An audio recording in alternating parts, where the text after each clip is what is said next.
Hello, আসসালামু আলাইকুম guys. সবাই কেমন আছেন? আশা করি সবাই ভালো আছেন। আমি আলহামদুলিল্লাহ অনেক অনেক ভালো আছি আপনাদের দোয়ায়। দীর্ঘ ৫ দিন কিন্তু কোনো বড় ভিডিও ছাড়ি না। আজ কয়দিন হলো কিন্তু আমার শরীরটা অতটা ভালো না। এজন্য বড় ভিডিও দিতে পারিনি। তাই আজকে আবার একটা বড় ভিডিও নিয়ে চলে আসলাম। আশা করি সবাই বড় ভিডিওটা দেখবেন এবং লাইক, কমেন্ট, শেয়ার করে পাশে থাকবেন। আশা করি সবারই কিন্তু ভালো লাগবে কারণ আজকের ভিডিওটাতে কিন্তু অনেক ইন্টারেস্টিং পার্ট রয়েছে।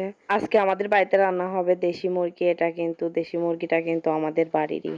দেশি মুরগি রান্না করার জন্য কিন্তু প্রথমেই কিন্তু মাংসটা মাখিয়ে রেখেছিল, তার মধ্যে কিন্তু একটু হলুদ দিতে ভুলে গেছিল, এই জন্য কিন্তু এখন হলুদ দিয়ে নিচ্ছে। আর মুরগি রান্নার জন্য কিন্তু আগে থেকে একটু মাখিয়ে রাখলে, সমস্ত মশলাপাতি দিয়ে কিন্তু মাখিয়ে রাখলে কিন্তু রান্নাটা অনেক ভালো হয়। আর তারপরে যখন একটু পেঁয়াজ আর পেঁয়াজ ভেজে তারপরে এই মাংসটা দিয়ে দিলে কিন্তু রান্নাটা খেতেও অনেক মজা লাগে। দেশি মুরগিগুলা রান্না করার সময় কিন্তু অনেক সময় ধরে এই মাংসগুলা কষানো লাগে, আর মাংসগুলা কিন্তু যত বেশি কষানো যায় ততই কিন্তু মাংস রান্নার স্বাদটা বেড়ে যায়।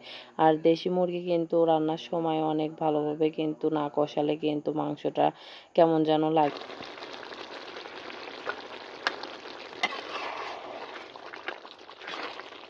তারপর মাংসটা কিন্তু কষানো শেষের দিকে এখন আগের থেকে যে আলুটা ভেজে রেখেছিল সেই আলুগুলা কিন্তু এখন মাংসের মধ্যে দিয়ে দিয়ে একটু ভালোভাবে নেড়ে চেড়ে নিচ্ছে, যাতে মশলাটা আলুর সঙ্গেও ভালোভাবে লেগে যায়। মাংসটা কিন্তু কষানো শেষের দিকে, এখন কিন্তু মাংসটা ভালোভাবে কষানো হয়ে গেছে, এই জন্য কিন্তু এখন মাংসের মধ্যে ঝোলের পানি দিয়ে দিবে।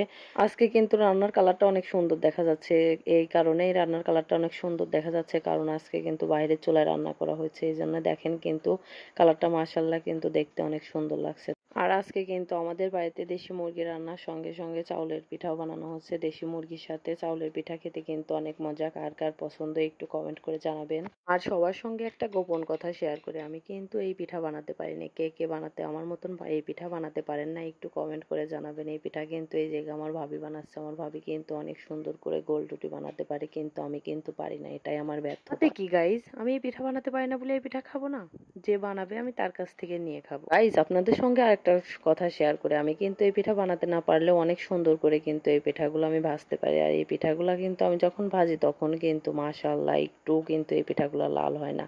আর প্রতিটা পিঠাই কিন্তু অনেক ভালোভাবে ফুলকো ফুলকো হয়। এটা কিন্তু আমার আত্মীয় স্বজন এবং আমার বাড়ির লোকজন, আমার শ্বশুর বাড়ির লোকজন সবাই খুব ভালোভাবে জানে। আর আমার মতন এরকম পিঠা উল্টানোর সময় যখন ক্যামেরা ধরি তখন পিঠাগুলো একটু এরকম এমনে অমনে হবে, এরকম কার সঙ্গে হয় একটু কমেন্ট করে জানাবেন। তারপরে আর কিন্তু আমি সেরকম রান্নার ভিডিওটা কিন্তু করতে পারিনি পিঠা ভাজার জন্য, এই জন্য দেখেন এখন কিন্তু ঘরে নিয়ে আসার পরে একটু লাইট ধরে ভিডিও করে নিচ্ছে। আর এখন কিন্তু এটা আমাদের মেন পার্ট, এটা কিন্তু আমাদের করতেই হবে। খাবার সুন্দর করে পরিবেশন করে তারপরে এই খাবারটা অনেক সুন্দর করে ভিডিও করতে হবে। গাইজ, আমাদের ভিডিও করা শেষ, এখন কিন্তু আমাদের খাওয়ার পালা। এখন কিন্তু আমরা এই পিঠাগুলা খাবো, তার জন্য আর ভিডিও করব না। সবাই ভালো থাকবেন, সুস্থ থাকবেন, আর যার যার এই পিঠা খেতে মন চায় আমাদের বাসায় চলে আসবেন।